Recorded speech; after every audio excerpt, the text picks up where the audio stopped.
Matapos ang isang buwang pag-alagwa ng presyo ng petrolyo dahil sa giyera sa Middle East, sinabi po ng Energy Department na dapat asahan sa Martes ang malakihang rollback na higit pa sa tansya ng mga sources sa oil industry.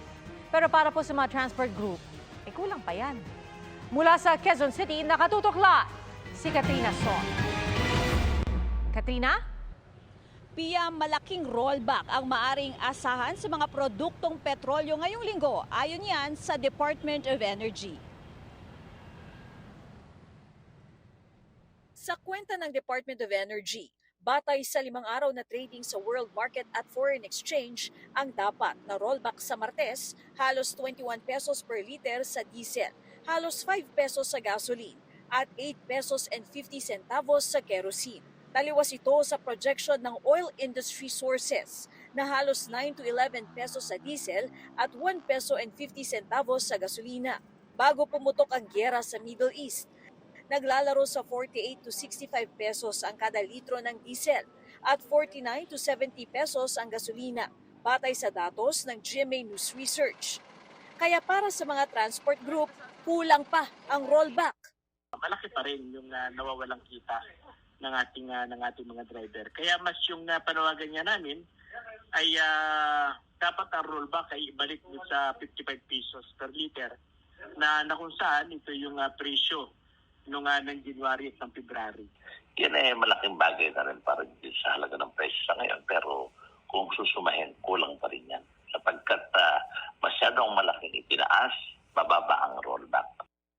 Pero sabi mismo ni Energy Secretary Sharon Garin, malabong bumalik sa dating presyo ang mga produktong petrolyo, lalo't na pinsala sa giyera ang mga malalaking oil facilities sa Middle East.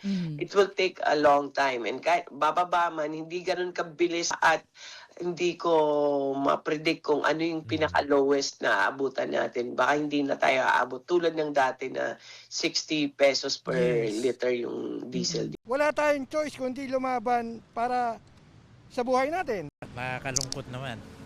Kasi yung mga dating yung mababa ngayon, sobra na. Kinakarga namin sa, dating kinakarga ko sa motor ko, nakaka-full tank ako, ngayon hindi na.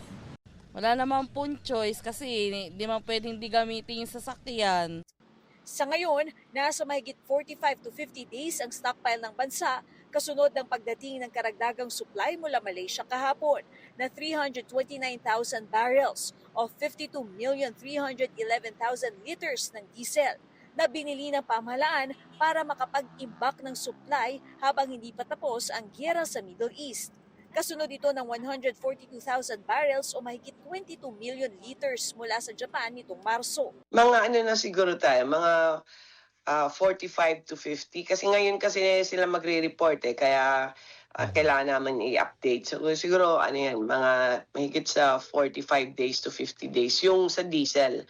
Pero in general, including all the other products like gasoline, kerosene, LPG, mga 50 days siguro. Ang PNOC sa April, 1 million barrels ang binili. 1 barrel is equivalent to 159 liters, no? So mga 159 million liters din na diesel yung binibili niya this month.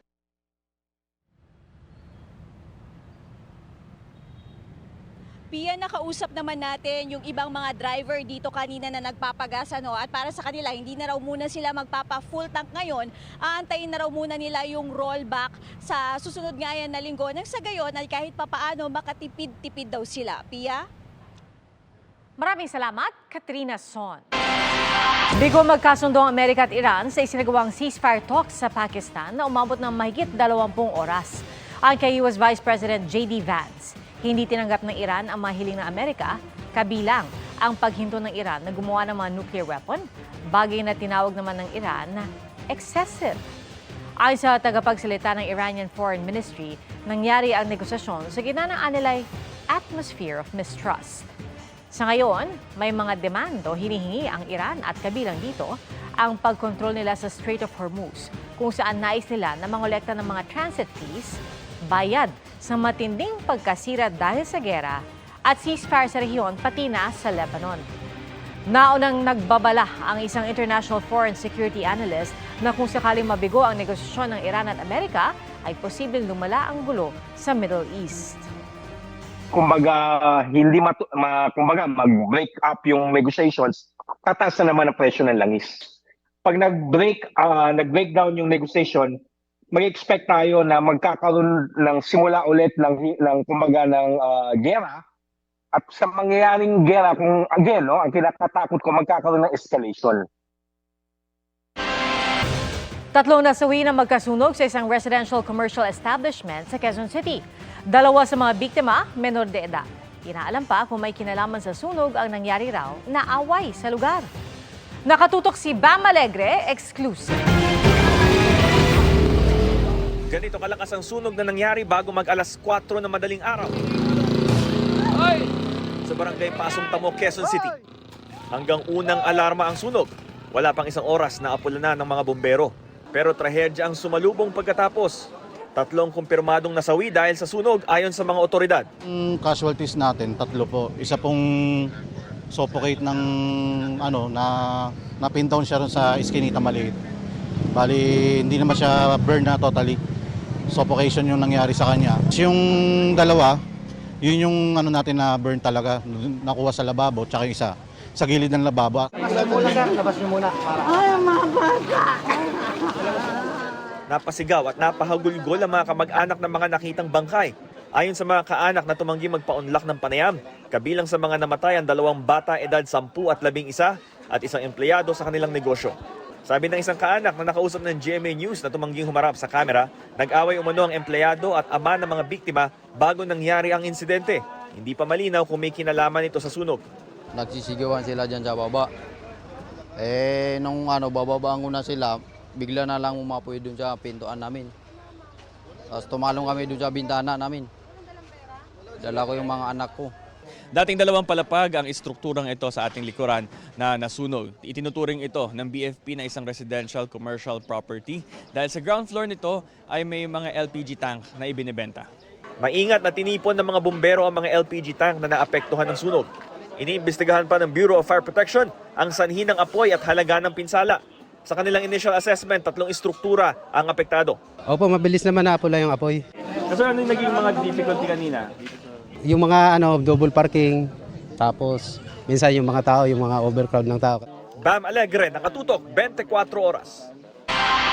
Bumangga sa passenger vessel ang isang motorbangka sa Zamboanga na nawalan daw ng kontrol.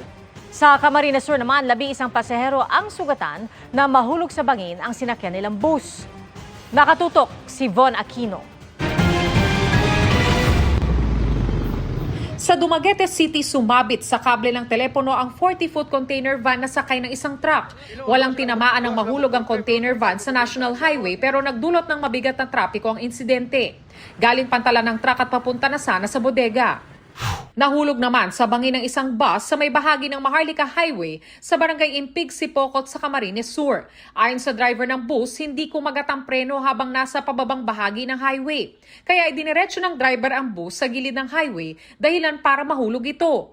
11 pasahero ang nagtamo ng minor injuries. Sa Zamboanga City naman, 3 sugatan sa salpukan ng isang motorbangka at passenger vessel. Sa investigasyon ng Philippine Coast Guard, nasira ang makina ng motorbangka. Dahil dito, nawala ng kontrol at biglang nag-accelerate ang bangka hanggang sa bumangga ito. Sugatan ng 3 pasahero ng bangka na sinagip ng sinalpok na passenger vessel. Patuloy ang investigasyon sa insidente.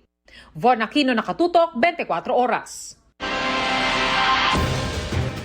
Sa Martes na po sisimula ang impeachment proceedings ng House Committee on Justice laban kay Vice President Sara Duterte. Nakatakdang tumestigo riyan ang nagpakilalang aide at bagman umano ng Vice Presidente na si Ramil Madriaga na tinawag naman ng kampo ni Duterte bilang weakest link. Nakatutok si Mav Gonzalez.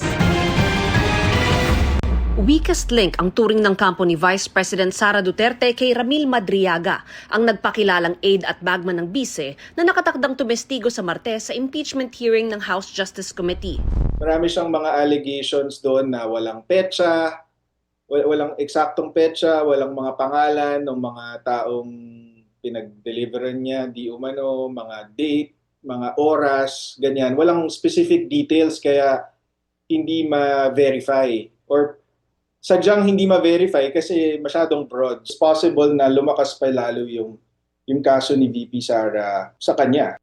Ngayon pa lang pinabulaanan na ng kampo ng bise ang mga naunang pahayag ni Madriaga na siya ang bumuo ng VP-SPG o Vice Presidential Security and Protection Group at nag-deliver umano ng confidential funds sa iba't ibang tao sa utos ni VP Sara. Sabi ni Attorney Paulo Panelo, ni hindi anya siya kilala ng bise. Nakakuha rin ang kampo ng bise ng certification mula sa AFP, DND, OVP, DepEd at VP-SPG na nagsasabing hindi kailanman nagtrabaho roon si Madriaga. Naghain na ng kasong perjury ang kampo ng bise laban kay Madriaga at sasagutin daw nila ang mga paratang nito sa Senate Impeachment Court sakaling umabot doon. Hindi rin daw sa kanila nang gagaling ang anumang banta sa seguridad ni Madriaga.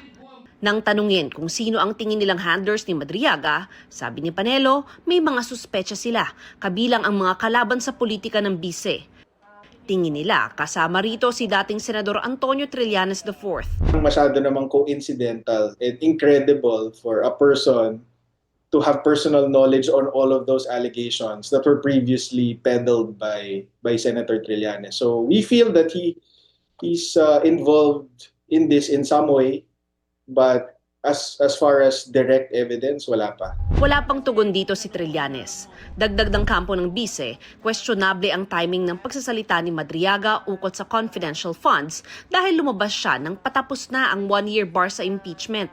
Kaya po na nila sa komite, ibulgar sa publiko na yung mga politikong sumasakay dito kay Madriaga ay hindi pananagutan ng habol kundi politika dahil walang laman.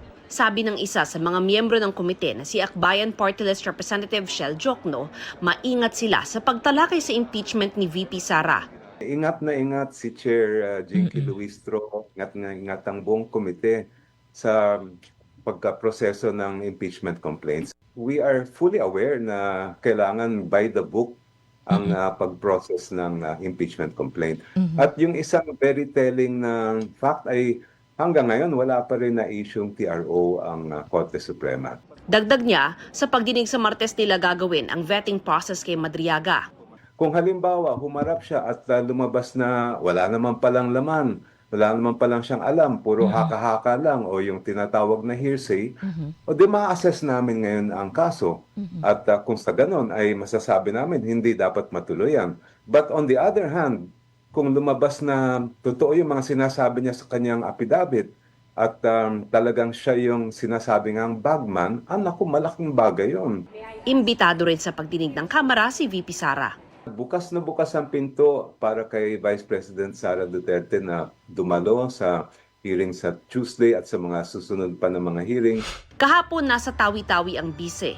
Panauhing pandangal siya sa graduation ceremony ng isang kolehiyo roon at nag-courtesy call din sa provincial government. Mav Gonzalez, Nakatutok, 24 Oras. Sa isang pahayag, kinundi na ng mga abogado ni Ramil Madriaga ang pagtawag sa kanya ng weakest link ng abogado ni Vice President Sara Duterte. Ay kay Attorney Raymond Palad, layan lang nitong i-discredit si Madriaga at baguhin ang pananaw ng publiko. Handaan niya si Madriaga na tumestigo at bukas siya sa pagkakataong ipresenta ang kanyang mga nalalaman sa tamang forum. Iginit din niya na hindi inakusahan ni Madriaga si Duterte ng anumang pagbabanta sa kanyang buhay. Kinestyon din niya ang timing ng paghahabla kay Madriaga na nangyari kung kailan siya tetestigo. At hamon pa niya, kung weakest link nga si Madriaga, harapin sana siya mismo ng Vice Presidente sa impeachment proceedings sa April 14.